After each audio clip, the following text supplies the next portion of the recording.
Olá, sejam todos bem-vindos à primeira edição da tarde do Jornal Toda Hora. Vamos conferir as principais notícias dessa terça-feira.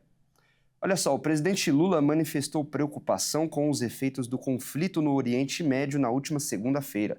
De acordo com Lula, a guerra entre os Estados Unidos e Israel contra o Irã representa uma grave ameaça à paz e à segurança internacional.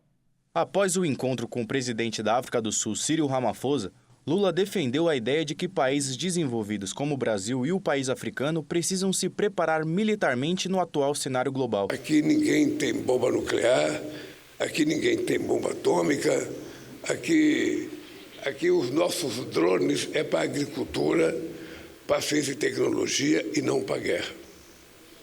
Então, nós pensamos em defesa como dissuasão.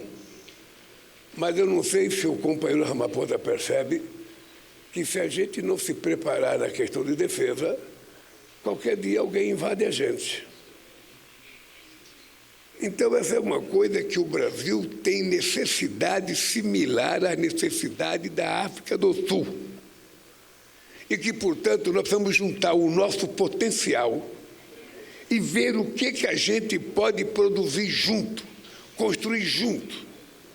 Não precisamos ficar comprando dos senhores das armas. O presidente Lula mencionou ainda a alta no preço do petróleo depois de ataques mútuos de Israel e Irã a plataformas estratégicas dos dois países. Segundo Lula, um conflito como o que está acontecendo no Oriente Médio produz efeitos sobre as cadeias de energia, insumos e alimentos, e que esses afetam sobretudo crianças e mulheres. O presidente voltou a defender uma solução com base no diálogo e na diplomacia. O chefe do executivo brasileiro lembrou que o Brasil tem grande potencial na área de minerais críticos e terras raras. Nossos países também possuem grande potencial na área de minerais críticos essenciais para a transição energética e digital em curso. Queremos repensar o papel da exploração dos recursos naturais e fortalecer as cadeias produtivas de nossos territórios. Aqui uma coisa importante, Ramaphosa, é que nós precisamos ter um levantamento concreto do que a África do Sul tem de minerais críticos e de terras raras.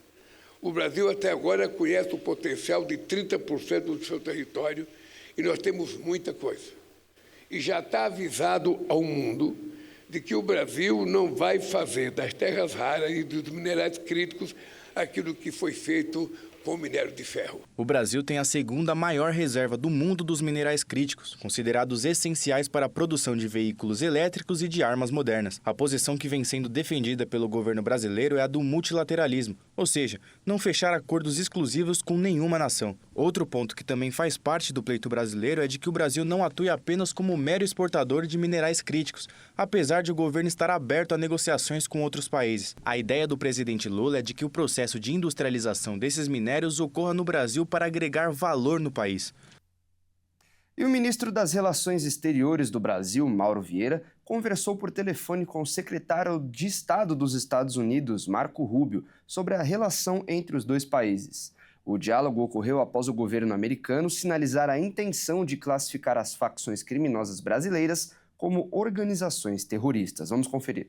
O telefonema ocorreu no fim de semana, depois da reunião de Donald Trump com presidentes latino-americanos na Flórida, na qual ele discutiu operações de combate ao crime organizado. O encontro, para o qual Lula não foi convidado, foi batizado como Escudo das Américas e tratou de segurança pública. Foram discutidos na conversa os aspectos da cooperação judicial e o tema do crime organizado, no âmbito da preparação da visita de Luiz Inácio Lula da Silva Trump, adiada após o início da guerra contra o Irã. O governo Trump voltou à carga sobre a classificação de organizações criminosas como terroristas, algo que já foi rejeitado pelo governo Lula. Os integrantes do governo brasileiro temem que a classificação possa criar uma base legal para intervenções militares na América Latina e lembram da operação da captura do ditador Nicolás Maduro na Venezuela.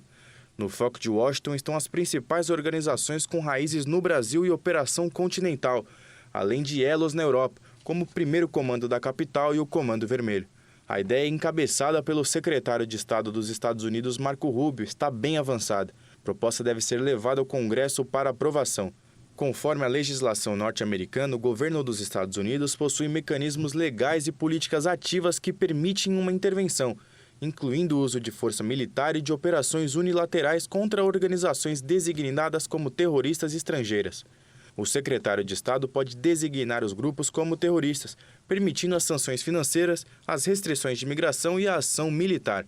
A discussão sobre considerar o primeiro comando da capital e o Comando Vermelho como grupos terroristas ganhou corpo no ano passado e pautou os debates no Congresso Nacional do Brasil. Essa ideia ganhou força com o apoio de políticos de direita e daqueles que fazem oposição ao governo Lula. E essa edição fica por aqui. Muito obrigado pela sua companhia. Às 14 horas você acompanha mais notícias ao vivo. Até mais!